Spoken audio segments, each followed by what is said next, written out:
السلام عليكم ورحمة الله وبركاته. الحمد لله وحده والصلاة والسلام على أشرف الأنبياء والمرسلين نبينا محمد صلى الله عليه وسلم وعلى آله وصحبه أجمعين. أما بعد، أعوذ بالله من الشيطان الرجيم. بسم الله الرحمن الرحيم. ربي زدني علما رب اشرح لي صدري ويسر لي أمري واحلل عقدة من لساني يفقهوا قولي. اللهم إني أسألك علما نافعا ورزقا طيبا وعملا متقبلا. اللهم إني أسألك الهدى والتقى والعفو عني والغنى. ربنا لا تزغ قلوبنا بعد إذ هديتنا وهب لنا من لدنك رحمة إنك أنت الوهاب. وبعد، আল্লামা ইবনু সাইমিনের যুগান্তকারী ব্যাখ্যায় সালাসাতুল উসুল, তাখরিজ ও তাহকিক সহ মূল আল ইমাম আল্লামা শেখ মোহাম্মদ বিন আব্দুল ওয়াহাব রাহিমাহুল্লাহ আলোকধারা শারহ সালাসাতুল উসুল 121 পৃষ্ঠা। আল আসলুল আউয়াল প্রথম মূলনীতি। ফাইজা কিলা লাক, সুতরাং যদি আপনাকে বলা হয়, মান রব্বুকা, আপনার রব কে? ফাকুল রব্বি আল্লাহ, তখন বলুন আমার রব আল্লাহ। রব্বানি ওয়া রব্বা জামিআ আল আলামিন বিনিআমিহ, যিনি আমাকে এবং সমগ্র জগৎসমূহকে এবং তার নিয়ামত দিয়ে প্রতিপালন করেছেন। যিনি আমাকে এবং সমগ্র জগৎসমূহকে তার নিয়ামত দিয়ে প্রতিপালন করেছেন। ওয়াহুয়া মা'বুদি লাইসা লি মা'বুদুন সিওয়াহু ওয়াদ-দালিলু কাউলুহু তাআলা, তিনি আমার মা'বুদ, তিনি ব্যতীত আমার আর কোনো মা'বুদ নেই। ওয়াদ-দালিলু কাউলুহু তাআলা, আর দলিল আল্লাহর বাণী। আলহামদুলিল্লাহি রাব্বিল আলামিন, যাবতীয় প্রশংসা জগৎসমূহের প্রতিপালক আল্লাহরই জন্য। সূরা আল ফাতিহা আয়াত 1 নম্বর, সূরা 1 নম্বর আয়াত, 2 নম্বর আয়াত। প্রথম মূলনীতি 1 ব্যাখ্যা। প্রথম মূলনীতি 1, অর্থাৎ কে আপনার সেই মহান প্রতিপালক যিনি আপনাকে সৃষ্টি করেছেন, জীবন দিয়েছেন, উপযুক্ত করে তৈরি করেছেন এবং আপনার রিজক বা জীবিকা দান করেছেন। 2, রব বা প্রতিপালক হিসেবে আল্লাহর মারিফাত তারবিয়াহ হলো যথাযথ যত্ন পরিচর্যা করা, যার উপর ভিত্তি করে লালন পালন করা স্থাপিত হয়। লেখক রাহিমাহুল্লাহু সুবহানাহু ওয়া তাআলা এর কথা থেকে বোঝা যায় রব শব্দটি তারবিয়াহ শব্দ থেকে উদ্ভূত, কেননা তিনি বলেছেন, যিনি আমাকে এবং সমগ্র বিশ্বজগতক তার অফুরন্ত নিয়ামত দিয়ে লালন পালন করেন। কেননা সমগ্র সৃষ্টি জগৎকে মহান আল্লাহ তার অফুরন্ত নিয়ামত দিয়ে লালন পালন ও তত্ত্বাবধান করেছেন এবং তাদেরকে যে উদ্দেশ্যে সৃষ্টি করা হয়েছে সেই উদ্দেশ্য পূরণের জন্য তাদেরকে উপযুক্ত করে তৈরি করেছেন এবং জীবিকা প্রদানের মাধ্যমে তাদেরকে সহযোগিতা করেছেন। যেমন মূসা আলাইহিসসালাতু ওয়াসসালাম এবং ফিরআউনের মধ্যকার সংলাপের বিবরণ দিতে গিয়ে মহান আল্লাহ বলেন, قال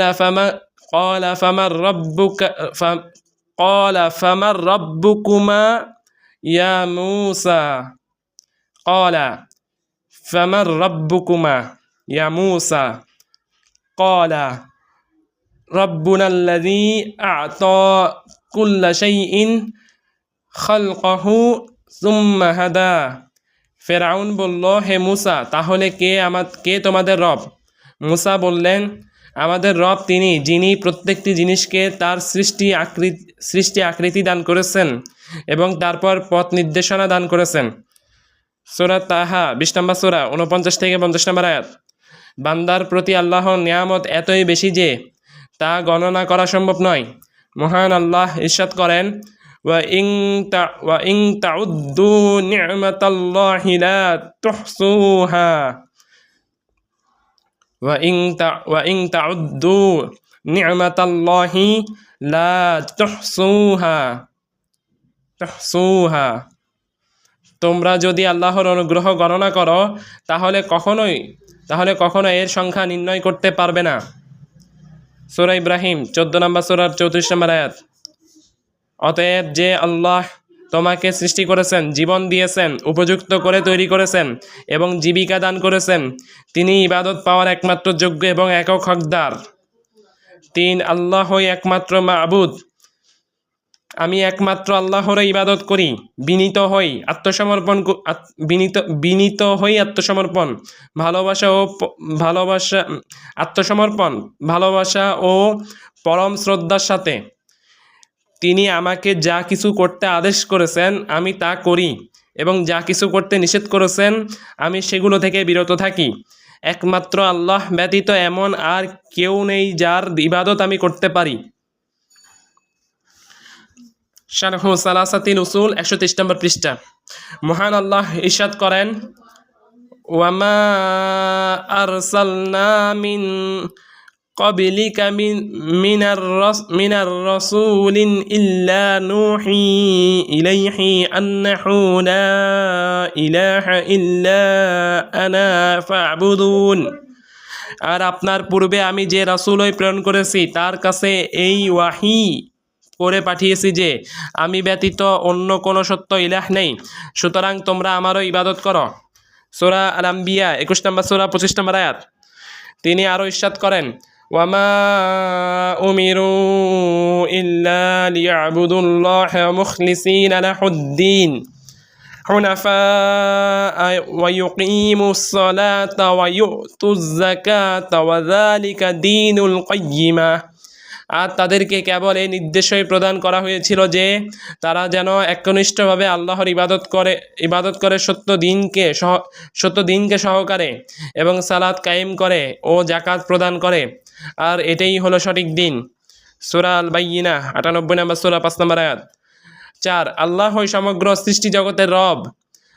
মহান আল্লাহ যে সমগ্র সৃষ্টি জগতের রব বা পালনকর্তা, এ কথার প্রমাণস্বরূপ পুস্তকের গ্রন্থকার রহিমাহুল্লাহ সুবহানাহু ওয়া তাআলা আল্লাহর এই বাণী পেশ করেছেন, আলহামদুলিল্লাহি রাব্বিল আলামিন। যাবতীয় প্রশংসা আল্লাহর জন্য, যিনি সমগ্র সৃষ্টি জগতের রব, প্রতিপালক। সূরা আল ফাতিহা 1 নম্বর সূরা 2 নম্বর আয়াত। আলহামদুলিল্লাহ অর্থাৎ যাবতীয় পরিপূর্ণ গুণাবলী, মহত্ব ও সর্বোচ্চ সম্মানের একক অধিকারী হলেন মহান আল্লাহ রব্বিল আলামিন। অর্থাৎ তিনি তার নিয়ামত দিয়ে গোটা সৃষ্টি জগৎ লালন পালন করেছেন। তিনি সমগ্র সৃষ্টি জগতের একমাত্র স্রষ্টা ও একক অধিপতি। তিনি সমগ্র সৃষ্টি জগৎ পরিচালনা করেন, আর তা যেভাবে ইচ্ছা সেভাবে। ওয়া কুল্লু মা সিওয়াল্লাহি আলামুন ওয়া আনা ওয়াহিদুন মিন যালিকাল আলামি ফাইযা ক্বিলা লাক।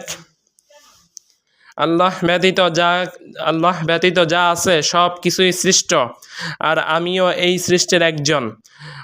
অতএব যদি আপনাকে বলা হয় ক্বালা লাক বিমা আরাফতা রাব্বাকা, তাহলে বলুন তার নিদর্শন কি দিয়ে আপনি আপনার প্রতিপালককে চিনলেন। ফাকুল বিআয়াতিহি ওয়া মাখলুকাতিহি, তাহলে বলুন তার নিদর্শনসমূহ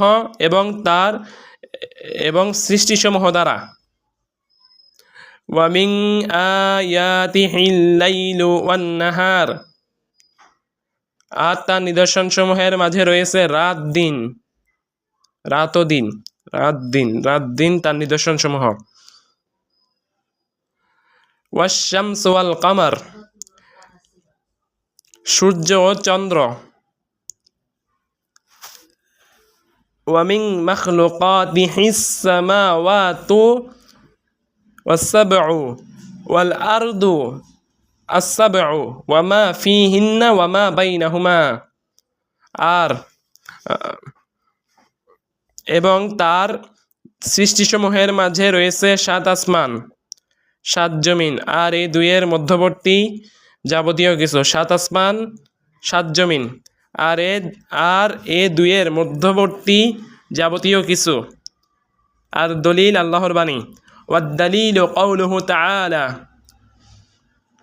ওয়া মিন আয়াতিহিল লাইলু ওয়ান-নাহারু ওয়াশ-শামসু ওয়াল কামারু ওয়াশ-শামসু ওয়াল কামার ومن آياته الليل والنهار والشمس والقمر لا تسجدوا للشمس ولا للقمر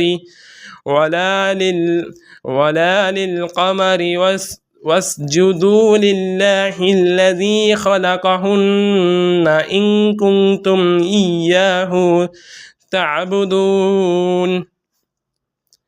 আর তার নিদর্শনাবলীর মধ্যে রয়েছে রাত ও দিন, সূর্য ও চন্দ্র।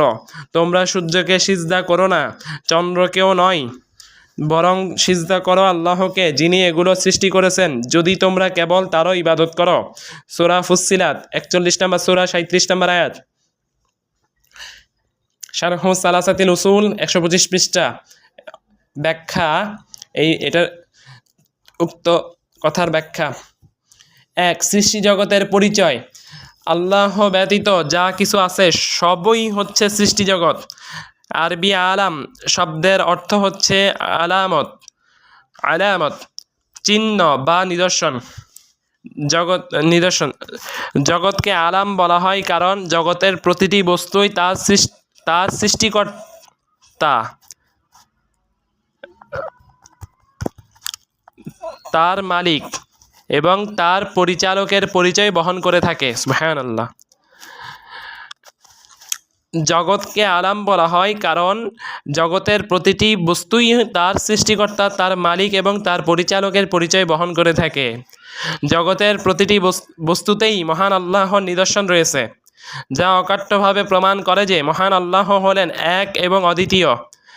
আর যেহেতু উল্লেখিত প্রশ্নের উত্তরদাতা আমি নিজেও আল্লাহর সৃষ্টি এবং এই জগতেরই একজন, আর যেহেতু আল্লাহ আমার রব, সুতরাং এই এক ও অদ্বিতীয় মহান রবের ইবাদত করা আমার অপরিহার্য কর্তব্য। ২. যা দ্বারা রবকে চেনা যায়। যদি আপনাকে বলা হয় কিসের দ্বারা আপনি এই মহান আল্লাহর পরিচয় লাভ করলেন,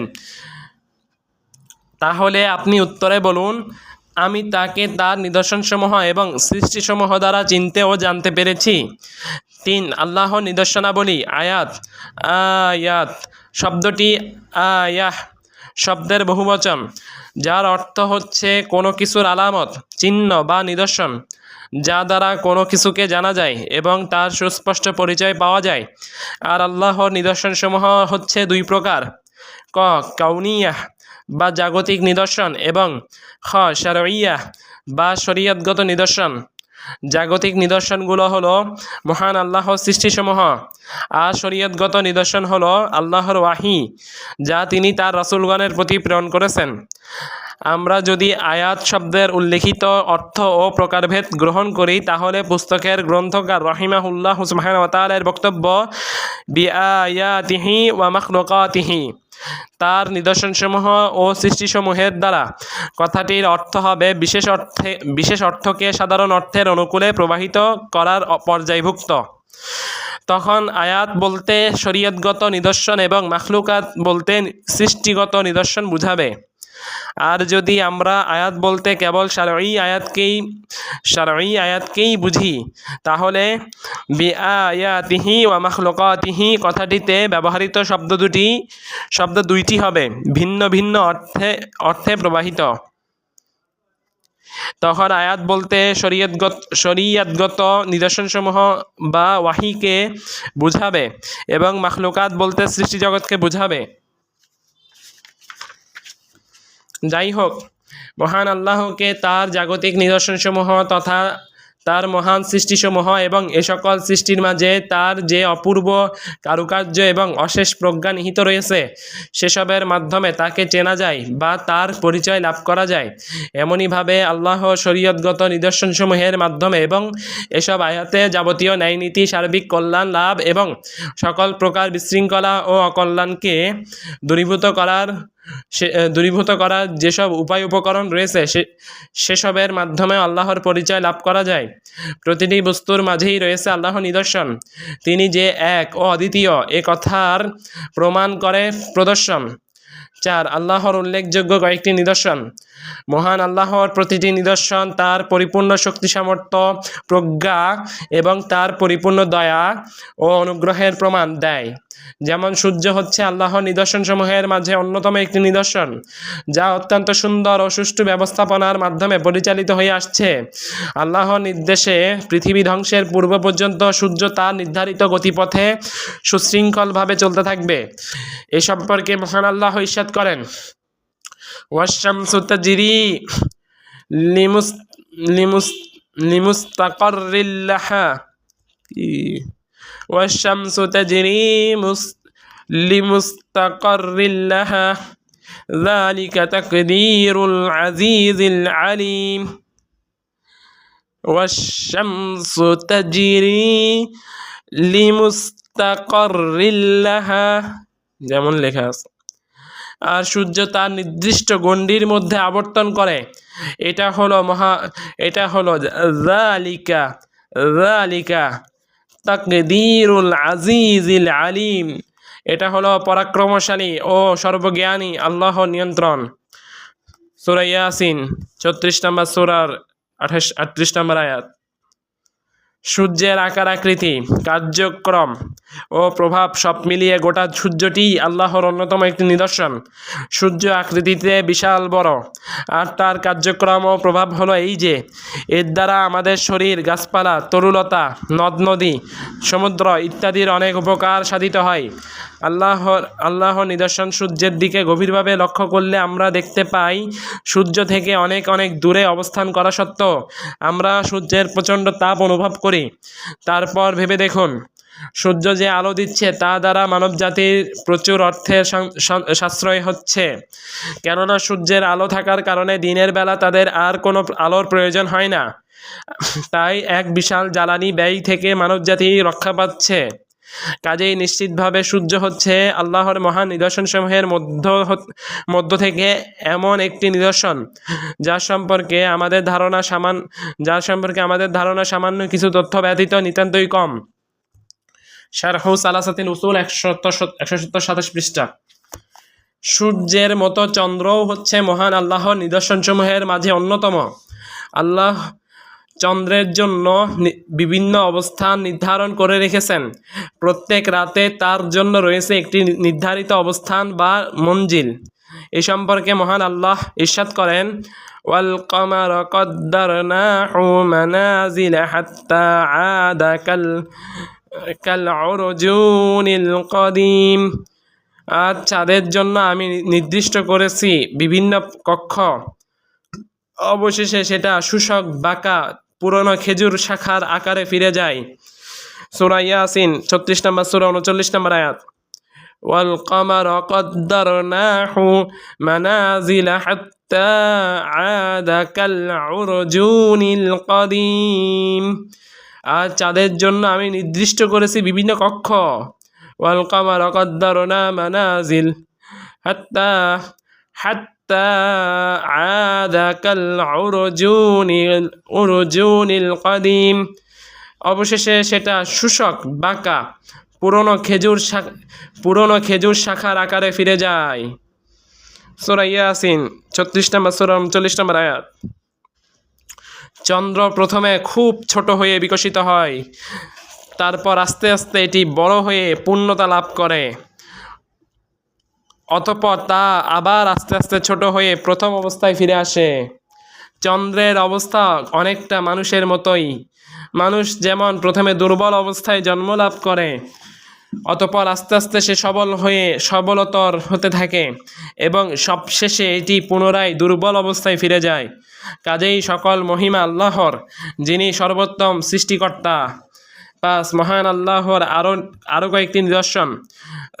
রাত, দিন, সূর্য ও চন্দ্রও যে মহান আল্লাহর অন্যতম নিদর্শন, এ কথার প্রমাণ হলো আল্লাহর এই বাণী, ওয়ামিন আয়াতিহিল লাইলু ওয়ান নাহারু ওয়াশ-শামসু ওয়াল কমার লা তাসজুদু লিশ-শামসি ওয়ালা লিল-কমারি واسجدوا لله الذي خلقهن إن كنتم إياه تعبدون।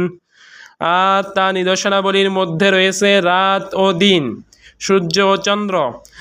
তোমরা সূর্যকে সিজদা করো না, চন্দ্রকেও নয়, বরং সিজদা করো আল্লাহকে, যিনি এগুলো সৃষ্টি করেছেন, যদি তোমরা কেবল তারও ইবাদত করো। সূরা ফুসসিলাত 41 নম্বর সূরা 37 নম্বর আয়াত। এই আয়াত দ্বারা এই কথা বোঝানো হয়েছে যে রাত ও দিন তাদের নিজস্ব প্রকৃতি, আবর্তন, তাদের এক অবস্থা থেকে অন্য অবস্থার পরিবর্তন, এবং এতে বান্দাদের জন্য যে কল্যাণ নিহিত রয়েছে, এসবই হলো মহান আল্লাহর সুস্পষ্ট নিদর্শনাবলীর মাঝে অন্যতম। অনুরূপভাবে সূর্য ও চন্দ্র তাদের মৌলিক প্রকৃতি, কক্ষপথে আবর্তন, তাদের সুষ্ঠু ব্যবস্থাপনা এবং এগুলো দ্বারা বান্দাদের যে কল্যাণ সাধিত হয় এবং তারা যেসব ক্ষয়ক্ষতি থেকে রক্ষা পায় ইত্যাদি সব কিছুই হলো মহান আল্লাহর সুস্পষ্ট নিদর্শন।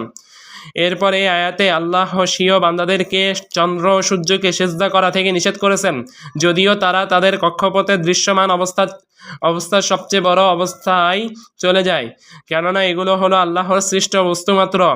আর সৃষ্ট বস্তু বা সৃষ্টি কখনো ইবাদতের যোগ্য হতে পারে না, বরং ইবাদতের একমাত্র যোগ্য ও একক হকদার হলেন চন্দ্র ও সূর্যকে, যিনি সৃষ্টি করেছেন, সেই সৃষ্টিকর্তা মহান আল্লাহ।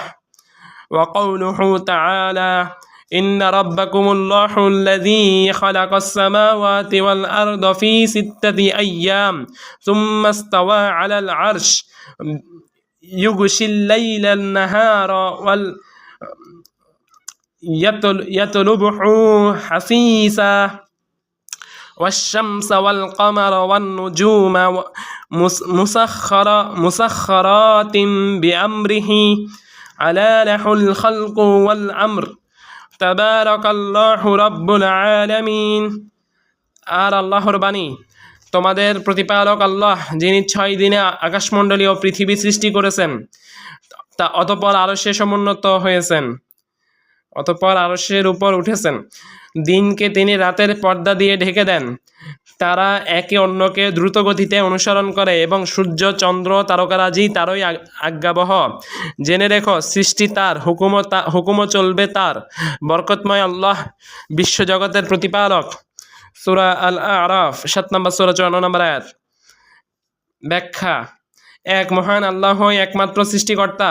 এর প্রমাণ: মহান আল্লাহই যে আসমানসমূহ ও জমিন সৃষ্টি করেছেন। এর প্রমাণসমূহের মধ্যে একটি প্রমাণ হচ্ছে কোরআন মাজিদের এই আয়াত, ইন্না রাব্বাকুমুল্লাহুল্লাযী খালাকাস সামাওয়াতি ওয়াল আরদ। নিশ্চয়ই তোমাদের রব আল্লাহ, যিনি আসমানসমূহ ও জমিনকে সৃষ্টি করেছেন। সূরা আল আরাফ 7 নম্বর সূরা 54 নম্বর আয়াত। উপরোল্লিখিত আয়াতে আল্লাহর যে সকল নিদর্শনের বিবরণ রয়েছে সেগুলো নিম্নরূপ: আল্লাহ সমগ্র সৃষ্টি জগৎকে 6 দিনে সৃষ্টি করেছেন, অথচ তিনি ইচ্ছা করলে এক মুহূর্তের মাঝে এই বিশাল জগৎকে সৃষ্টি করতে পারতেন, কিন্তু তার অসীম প্রজ্ঞা অনুযায়ী তিনি বিভিন্ন কাজের সাথে কারণের সম্বন্ধ স্থাপনের জন্যই তিনি তা করেননি। খ, মহান আল্লাহ তার নিজ মহত্ব ও মর্যাদা অনুযায়ী আরশের উপর ইস্তাওয়া করেছেন তথা এমনভাবে উঠেছেন যা এক বিশেষ ধরনের ঊর্ধ্বে ওঠা, যা কেবল তার মহিমা ও উচ্চ মর্যাদার জন্য উপযুক্ত। এটা তার পরিপূর্ণ রাজত্ব ও কর্তৃত্বের প্রমাণ বহন করে। গ, তিনি দিনকে রাত দিয়ে ঢেকে দেন এমনভাবে যে রাতকে দিনের জন্য আবরণ বানিয়ে দেন, যেন রাত হচ্ছে একটি কাপড় যেটাকে তিনি দিনের আলোর উপর ছড়িয়ে দিয়ে দিনকে ঢেকে ফেলেন। ঘ, তিনি সূর্য চন্দ্র ও তারকারাজিকে তার হুকুমের অনুগত রেখেছেন। তিনি এগুলোকে বান্দার কল্যাণের জন্য যখন যা ইচ্ছা নির্দেশ দেন। 5 নম্বর তার রাজত্ব সর্বব্যাপী এবং শাসন ক্ষমতা হলো পরিপূর্ণ, যে কারণে সৃষ্টি করা এবং আদেশ প্রদানের অধিকার একমাত্র তারই, অন্য কারো নয়। তার রুবুবিয়্যাত প্রতিপালকত্ব রয়েছে সমগ্র সৃষ্টি জগৎব্যাপী।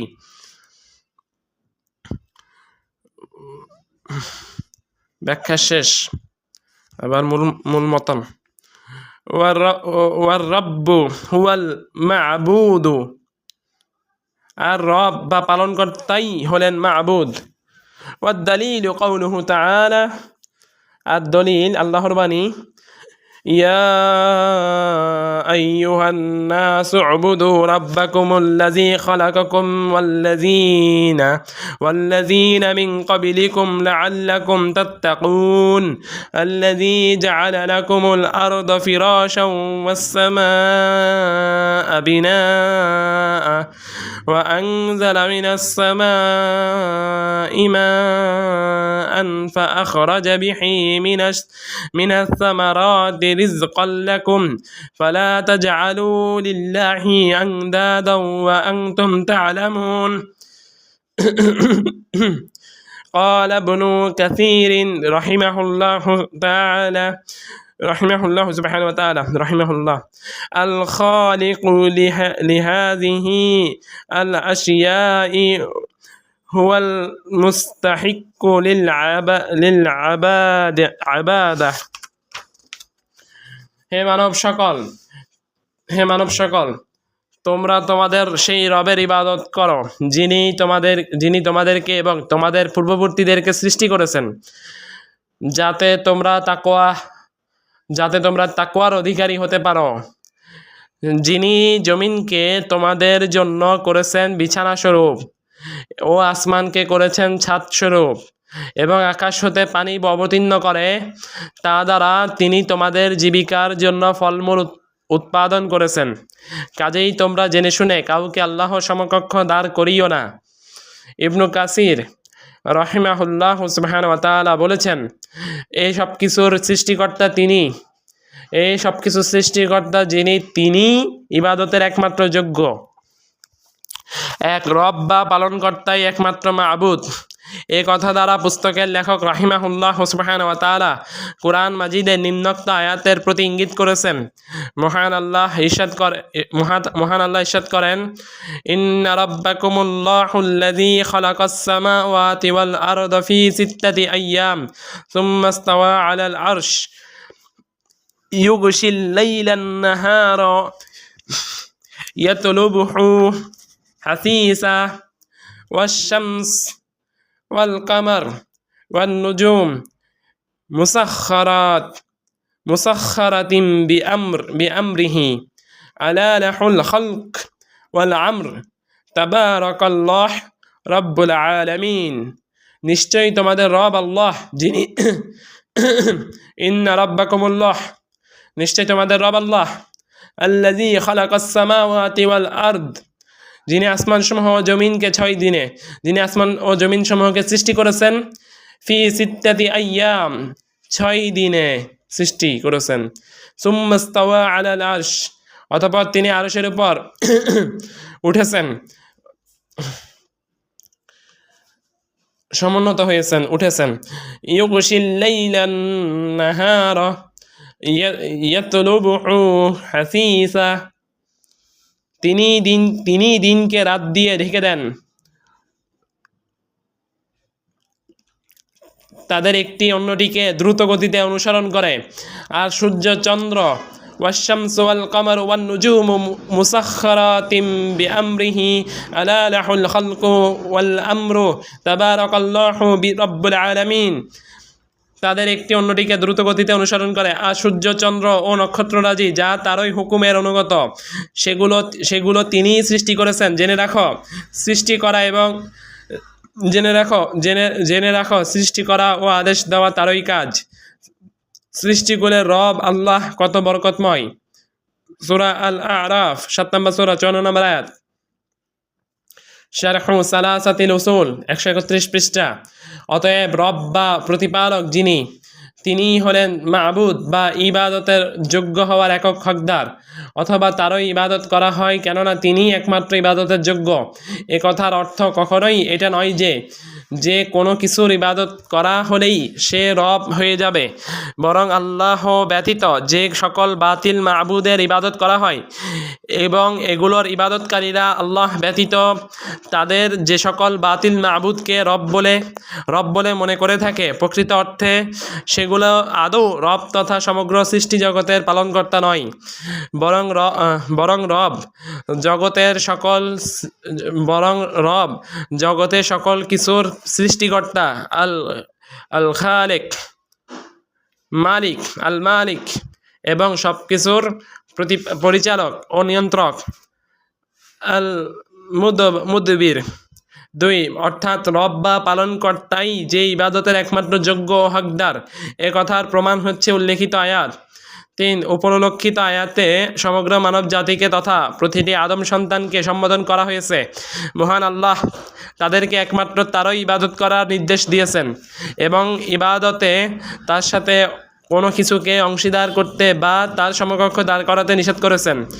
সাথে সাথে তিনি এর কারণও বাতলে দিয়েছেন যেহেতু জগতের সকল কিছুর একক সৃষ্টিকর্তা হলেন মহান আল্লাহ, যার কোনো শরিক নেই, কাজেই ইবাদত পাওয়ার একমাত্র যোগ্য ও হকদার তিনি, অন্য কেউ নয়। 4 রব বা পালনকর্তা যিনি, তিনি হলেন ইবাদতের একমাত্র যোগ্য বা একমাত্র মাবুদ।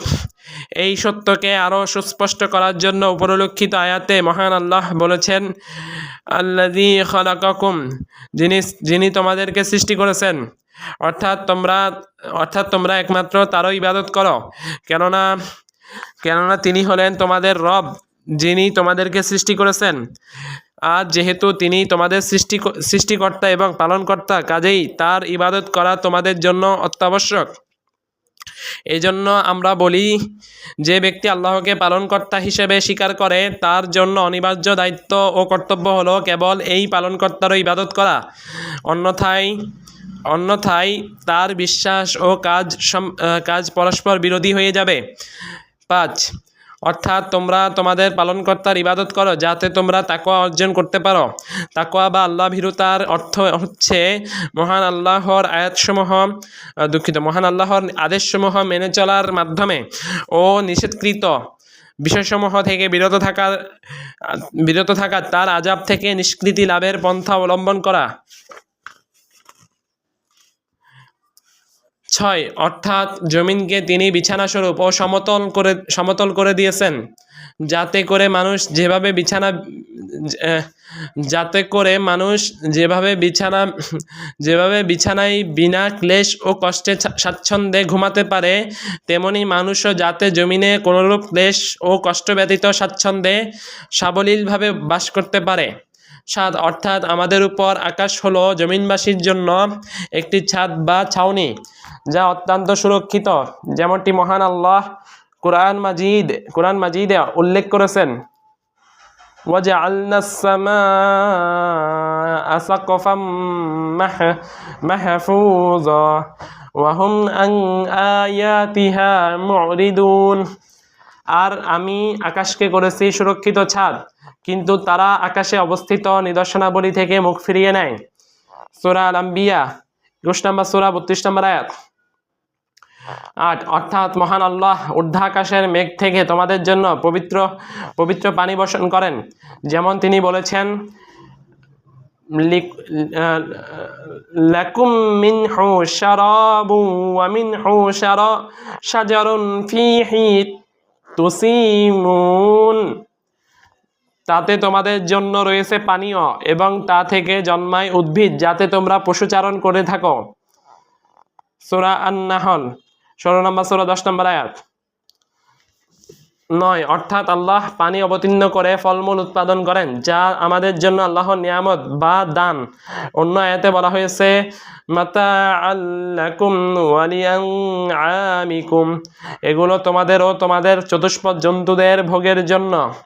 সূরা আন-নাজিয়াত 79 নম্বর সূরার 33 নম্বর আয়াত। 10 অর্থাৎ যেহেতু তোমরা জানো যে তার সমকক্ষ বা সমতুল্য কেউ নেই এবং তার হাতেই রয়েছে সৃষ্টি করা, জীবিকা প্রদান করা এবং এবং জগতের সকল কিছু পরিচালনা করার ক্ষমতা, কাজেই তোমরা ইবাদতে তার কোনো অংশীদার সাব্যস্ত করো না। 11 অর্থাৎ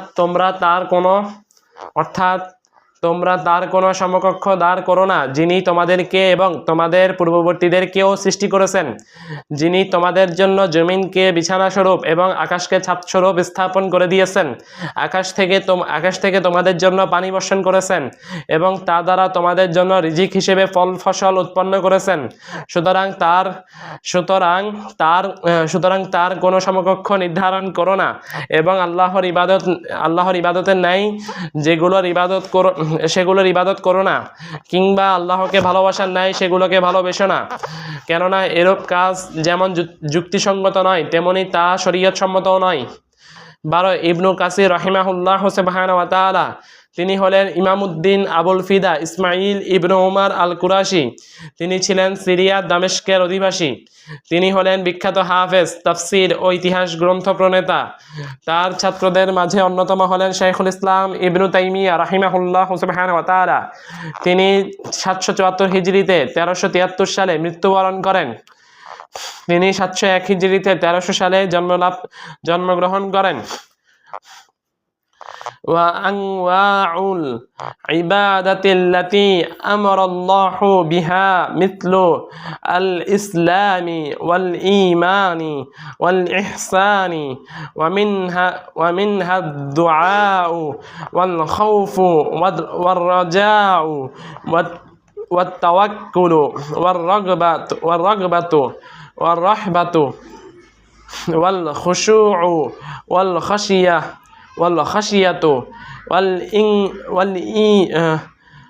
والإنابة والاستعانة والاستعاذة والاستغاثة والذبح والنذر وغير ذلك من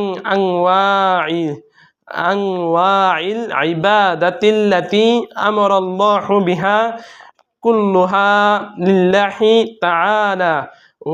والدليل قوله تعالى: وأن المساجد لله فلا تدعوا مع الله أحدا، فمن صرف منها شيئا لغير الله فهو مشرك كافر. والدليل قوله تعالى: ومن يدعو مع الله إلها آخر لا برهان له به فإنما حسابه عند ربه إنه لا يفلح الكافرون. আর আল্লাহ আমাদেরকে যেসব ইবাদত করার নির্দেশ দিয়েছেন, যেমন ইসলাম, ঈমান এবং ইহসান, এবং তার মধ্যে আরো রয়েছে দোয়া, আল খাউফ ভয়, দোয়া মানে আহ্বান করা, তারপর আল খাউফ অর্থ ভয়, আর রজা আশা, আর রজা অর্থ আশা, আর তাওয়াক্কুল অর্থ ভরসা, আর রাগবা অর্থ গভীর আগ্রহ, তারপর আর রুহ বা সক্রিয় ভীতি, তারপর আল খুশু নম্রতা বা বিনয়, আল খাশিয়া শ্রদ্ধাপূর্ণ ভয়, আল ইনাবা অনুশোচনাপূর্বক প্রত্যাবর্তন, আল ইস্তেআনা সাহায্য প্রার্থনা, আল ইস্তেআযা সাহায্য আশ্রয় বা নিরাপত্তা প্রার্থনা, আল ইস্তিগাসা বিপদ থেকে মুক্তি বা উদ্ধার কামনা, কুরবানি করা এবং নজর মানত বা প্রতিজ্ঞা করা ও এ ব্যতীত অন্যান্য যে সকল ইবাদত আছে সেগুলো কেবল আল্লাহর জন্যই পালন করতে হবে। আর দলিল মহান আল্লাহর বাণী, আর মসজিদ সমূহ আল্লাহরই জন্য, কাজেই আল্লাহর সাথে তোমরা অন্য কাউকে ডেকো না। সূরা আল জিন 72 নম্বর সূরা 18 নম্বর আয়াত। সুতরাং এসব ইবাদতের মধ্য হতে বিন্দুমাত্র ইবাদত কেউ যদি আল্লাহ ব্যতীত অন্য কারোর জন্য নিবেদন করে থাকে তাহলে সে মুশরিক এবং কাফির বলে গণ্য হবে। আর দলিল মহান আল্লাহর বাণী। আর যে ব্যক্তি আল্লাহর সাথে অন্য কোনো ইলাহকে ডাকে যে বিষয়ে তার নিকট কোনো প্রমাণ নেই তার হিসাব তো আছে তার রবের নিকটই। নিশ্চয়ই কাফিররা সফলকাম হবে না। সূরা আল মুমিনুন 23 নম্বর সূরা 117 নম্বর আয়াত। সাধারণীকৃত ইবাদতের প্রকারভেদ সমূহ। 1. আমাদের জন্য অবশ্য কর্তব্য হচ্ছে একমাত্র আল্লাহর ইবাদত করা এবং কাউকে তার সাথে অংশীদার স্থাপন না করা। এই কথা বলার পর পুস্তকের লেখক রাহিমাহুল্লাহ সুবহানাহু ওয়া তাআলা এখানে ইবাদত সমূহের মধ্য থেকে কয়েক প্রকার ইবাদতের বর্ণনা দিতে গিয়ে বলেছেন, আল্লাহর নির্দেশিত ইবাদত সমূহের মধ্য থেকে কয়েকটি হচ্ছে ইসলাম, ঈমান ও ইহসান। আর এই তিনটি বিষয় অর্থাৎ ইসলাম, ঈমান ও ইহসানের সমষ্টি হলো আমাদের দ্বীন বা জীবন ব্যবস্থা। যেমন সহিহ মুসলিমের একটি বর্ণিত আছে, عن عمر رضي الله عنه أيضا قال بينما نحن جلوس عند رسول الله صلى الله عليه وسلم ذات يوم إذ طلع علينا رجل شديد بياض الثياب شديد سواد الشعر لا يرى عليه أثر السفر ولا يعرفه منا أحد حتى جلس إلى النبي صلى الله عليه وسلم فأسند ركبتيه إلى ركبتيه ووضع كفيه على فخذيه وقال يا محمد أخبرني عن الإسلام.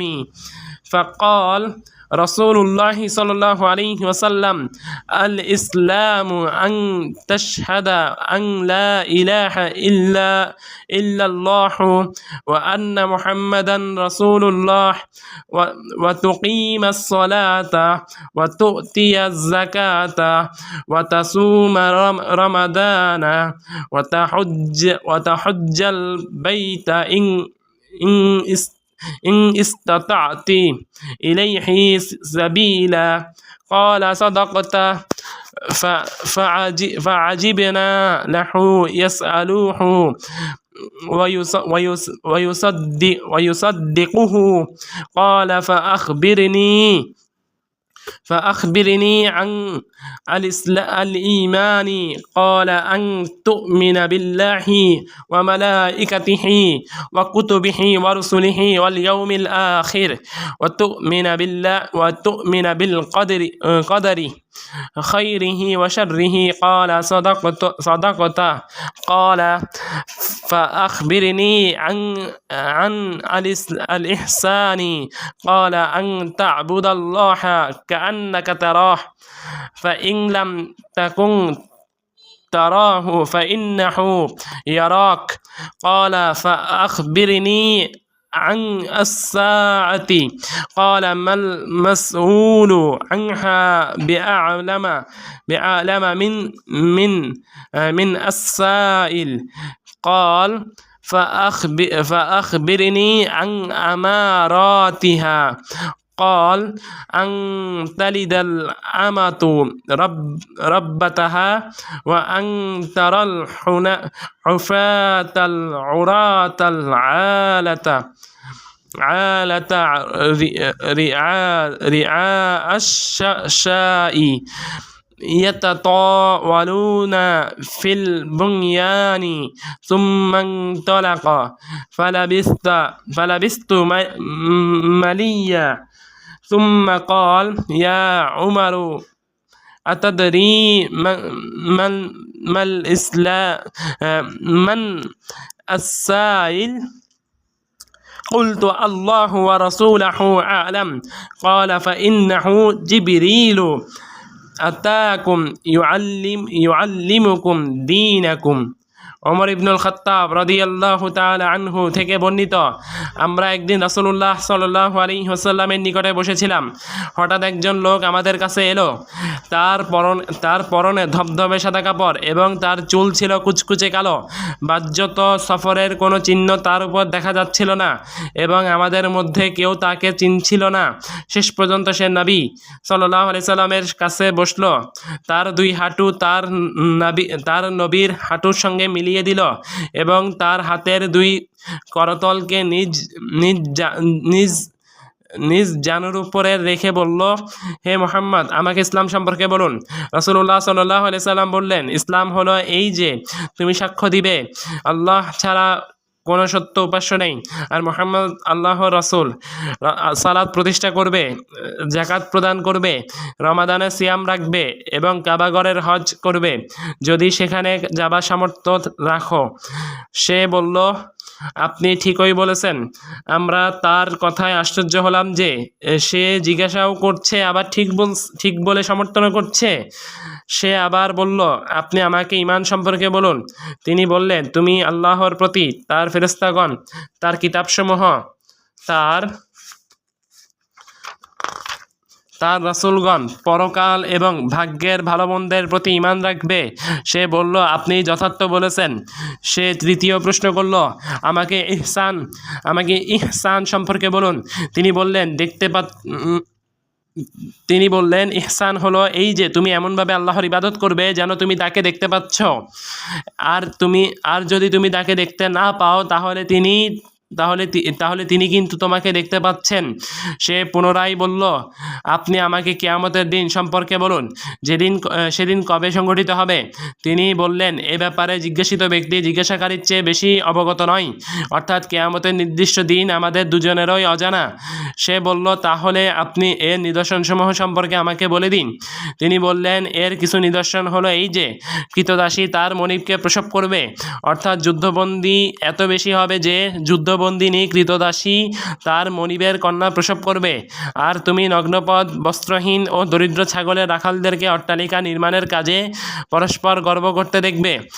অতঃপর সে আগন্তুক প্রশ্নকারী চলে গেল। ওমর রাদিয়াল্লাহু তাআলা আনহু বলেন, আমি অনেকক্ষণ রাসূল সাল্লাল্লাহু আলাইহি সাল্লামের খিদমতে থাকলাম। পুনরায় তিনি বললেন, হে ওমর, তুমি কি জানো প্রশ্নকারী কে ছিল? জিব্রাইল প্রশ্নকারী কে ছিল? আমি বললাম, আল্লাহ ও তার রাসূল বেশি জানেন। তিনি বললেন, তিনি জিব্রাইল ছিলেন। তিনি এসেছিলেন তোমাদেরকে তোমাদের দিন শেখাতে। সহিহ বুখারী হাদিস নাম্বার 50, 4777, মুসলিম হাদিস নাম্বার 8, আবু দাউদ হাদিস নাম্বার 4695, তিরমিজি হাদিস নাম্বার 2610, নাসাই হাদিস নাম্বার 4990, ইবনে মাজাহ হাদিস নাম্বার 63, মিশকাত হাদিস নাম্বার 2। এখানে দেখা যাচ্ছে রাসূল সাল্লাল্লাহু আলাইহি ওয়াসাল্লাম উপরোল্লেখিত হাদিসে উল্লেখিত বিষয়বস্তুকে এই দিন বলে আখ্যায়িত করেছেন। এর কারণ হলো কেবল এগুলোর মাঝেই সমগ্র দিন তথা দিন ইসলামের যাবতীয় বিষয় অন্তর্ভুক্ত রয়েছে। 2, অর্থাৎ এখানে উল্লেখিত ইবাদতসমূহ এবং এগুলো ব্যতীত আল্লাহ নির্দেশিত আরও যত প্রকার ইবাদত রয়েছে, সর্বপ্রকার ইবাদতের একক হকদার হলেন আল্লাহ রাব্বুল আলামিন। কাজেই এসব ইবাদতকে আল্লাহ ব্যতীত অন্য কারো উদ্দেশ্যে নিবেদন করা আদৌ বৈধ হবে না। 3,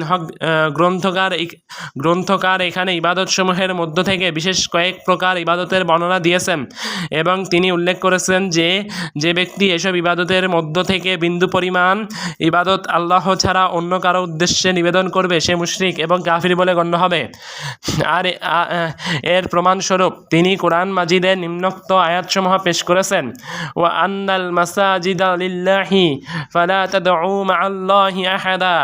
আর মসজিদসমূহ আল্লাহর জন্য, কাজেই আল্লাহর সাথে তোমরা অন্য কাউকে ডেকো না। সূরা আল জিন 72 নম্বর সূরা 18 নম্বর আয়াত। ومن يدعو مع الله إلها آخر لا برهان له به فإنما حسابه عند ربه إنه لا يفلح الكافرون। আর যে ব্যক্তি আল্লাহর সাথে অন্য কোনো আল্লাহ ছাড়া অন্য কোনো ইলাহকে ডাকে, যে বিষয়ে তার নিকট কোনো প্রমাণ নেই, তার হিসাব তো আছে তার রবের নিকটই, নিশ্চয়ই কাফিররা সফলকাম হবে না। সূরা আল মুমিনুন 23 নম্বর সূরা 117 নম্বর আয়াত। গ্রন্থকার রাহিমাহুল্লাহ সুবহানাহু ওয়া তাআলা প্রথমোক্ত আয়াতকে দলিল হিসেবে পেশ করেছেন যে এই আয়াতে আল্লাহ জানিয়ে দিয়েছেন মসজিদ সমূহ যা আমাদের সিজদা করার স্থান কিংবা সিজদা করার অঙ্গ প্রত্যঙ্গ সমূহ সবই হলো কেবল আল্লাহর জন্য। আর এই কথা বলার পরপরই আল্লাহ বলেছেন ফালা তাদউ মাআল্লাহি আহাদা, কাজেই আল্লাহর সাথে তোমরা অন্য কাউকে ডেকো না। সূরা আল জিন 72 নম্বর সূরা 18 নম্বর আয়াত। অর্থাৎ তোমরা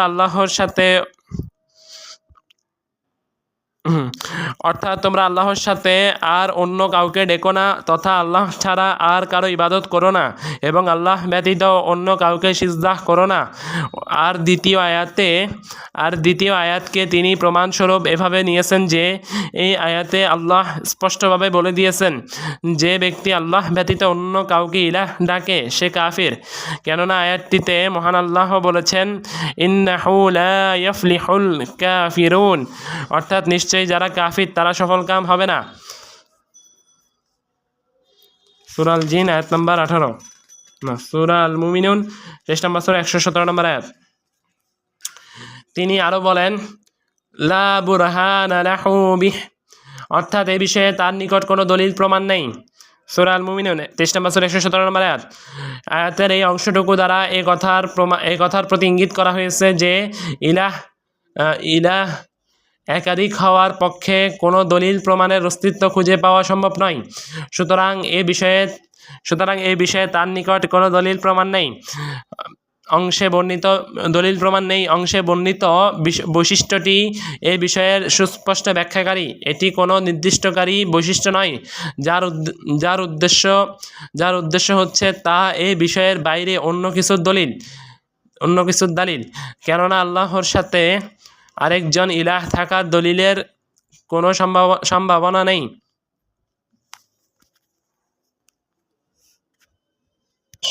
শারহ সালাসাতুল উসুল 138 পৃষ্ঠা। এখানেই রাখি সমাপ্ত। সুবহানাকাল্লাহুম্মা বিহামদিকা আশহাদু আল্লা ইলাহা ইল্লা আনতা আস্তাগফিরুকা ওয়া আতুবু ইলাইক। আসসালামু আলাইকুম ওয়া রাহমাতুল্লাহি ওয়া বারাকাতুহু।